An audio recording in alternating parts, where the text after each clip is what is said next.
Baik, di sini saya akan menjelaskan tentang pengertian kurikulum dan yang kedua apa penyebab terjadinya kurikulum atau adanya pengembangan kurikulum.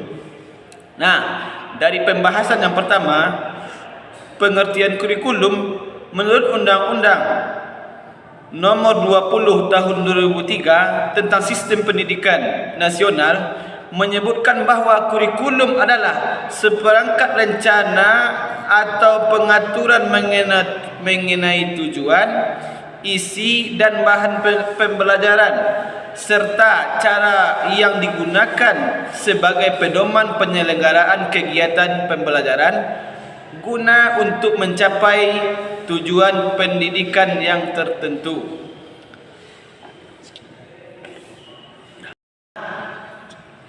Dari pembahasan yang pertama iaitu pengertian kurikulum, kembali kita ke pembahasan yang kedua iaitu penyebab terjadinya pengembangan kurikulum.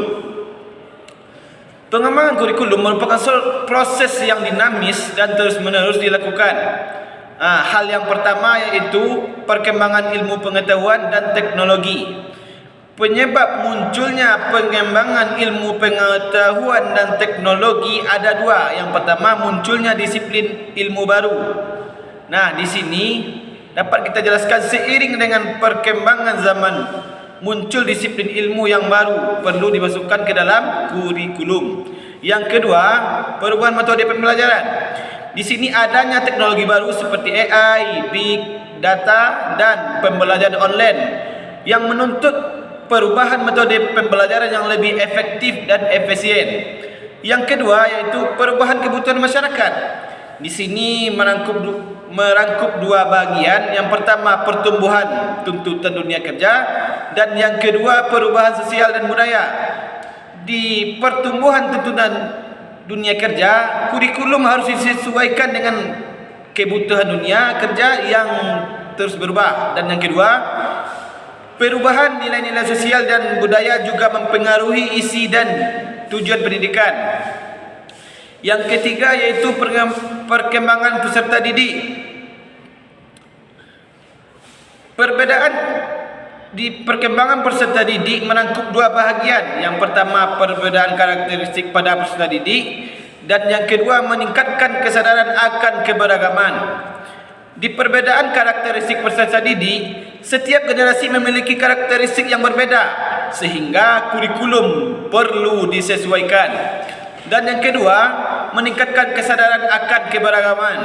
Kurikulum harus mengakomodasi keberagaman peserta didik, baik dari segi budaya, agama maupun kemampuan. Dan yang keempat, yaitu evaluasi terhadap kurikulum yang berlaku. Di sini merangkup dua bahagian, yaitu hasil evaluasi yang tidak memuaskan. Dari sana, jika hasil evaluasi menunjukkan bahawa kurikulum yang ada belum efektif, maka perlu dilakukan pengembangan. Dan yang kedua yaitu munculnya temuan-temuan baru dalam penelitian pendidikan. Di sini hasil penelitian pendidikan dapat memberikan dan masukan untuk perbaikan kurikulum. Dan yang kelima yaitu perubahan kebijakan pemerintah. Di sini merangkup dua bahagian. Yang pertama, perubahan regulasi pendidikan. Di situ perubahan kebijakan pemerintah di bidang pendidikan seringkali memicu perubahan kurikulum. Dan yang kedua, tanggapan terhadap isu-isu global. Kurikulum perlu disesuaikan dengan isu-isu global seperti perubahan iklim, pembangunan berkelanjutan dan lain-lain. Dan yang terakhir yaitu pengembangan filsafat pendidikan. Di sana merangkup dua bahagian yaitu perubahan paradigma pendidikan. Di sana perkembangan pemikiran tentang tujuan pendidikan dapat memicu perubahan kurikulum. Dan yang terakhir, munculnya pendekatan pembelajaran yang baru. Nah, dari pembahasan yang terakhir dapat kita ambil pendekatan pembelajaran seperti konstruktivisme, humanisme atau inquiry dapat menjadi dasar pengembangan kurikulum.